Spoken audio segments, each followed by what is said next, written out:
frustration with recording means that this will be the last take, regardless of how I mess things up.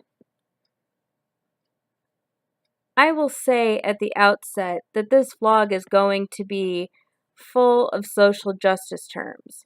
I will try to remember to define them. Mononormativity, the idea that monogamy is the normal and natural relationship structure, teaches us, at least in the so-called Western world, that there is one true love for everyone. It is this idea that has cisgender women saying things like, "I'm looking for Mr. Right." Cisgender, as in gender identity agrees with gender assigned at birth. Or more simply, the nurse said, "It's a girl, and you identify as a woman." Well, I may be a cisgender woman, but I'm pansexual and polyamorous. I know, two more words to define, and neither of them have set in stone definitions. Pansexuality as a sexual orientation often is said to mean sexual attraction regardless of gender, but I use it to mean that I'm open romantically to many gender identities, but I am not gender blind. Polyamory is a relationship orientation in which sexual and romantic fidelity to just one person is not the expectation. I have never been looking for Mr. Right, because I didn't accept the idea that there was one true love for me, and that he was a cisgender man. I don't accept the idea that one person has to be everything for another person. I do believe it's possible to be happily monogamous, although just not for me. Let me introduce you to my two important romantic relationships. Not physically, for neither are going to be in this vlog. First, there is Shaman, my dominant, my master. I've actually gotten to the place where I can comfortably call him my dominant, although this was not always the case. However, I've learned to use the word because that's what I use at church.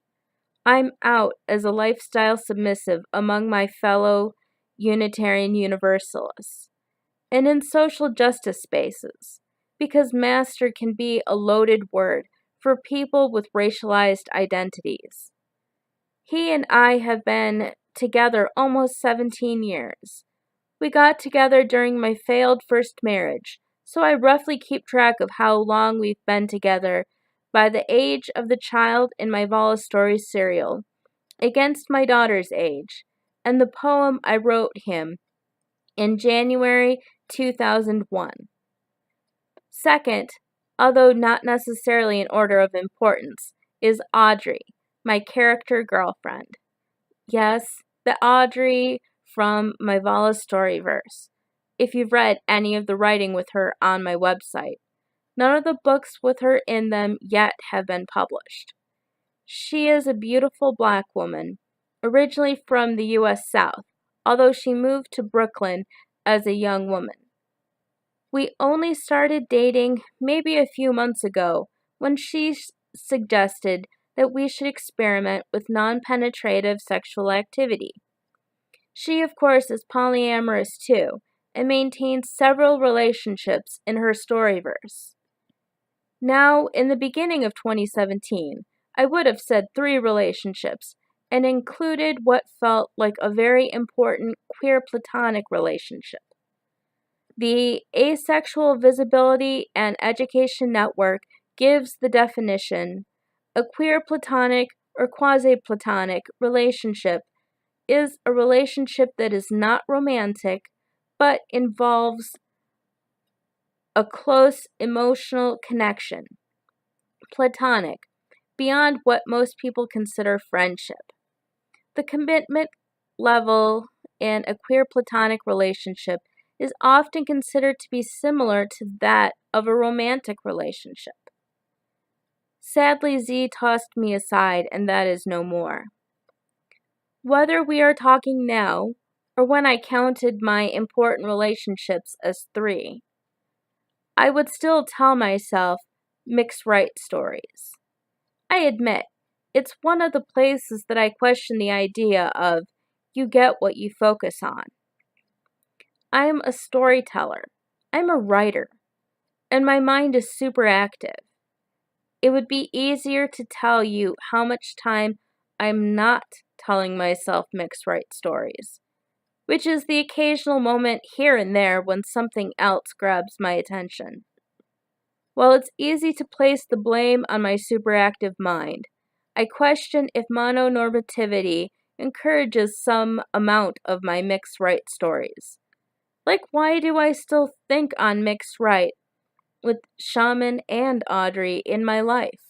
Sure, my Vala Storyverse shows polyamorous families with far more people in them, but I don't necessarily want more loved ones, either romantic or queer platonic.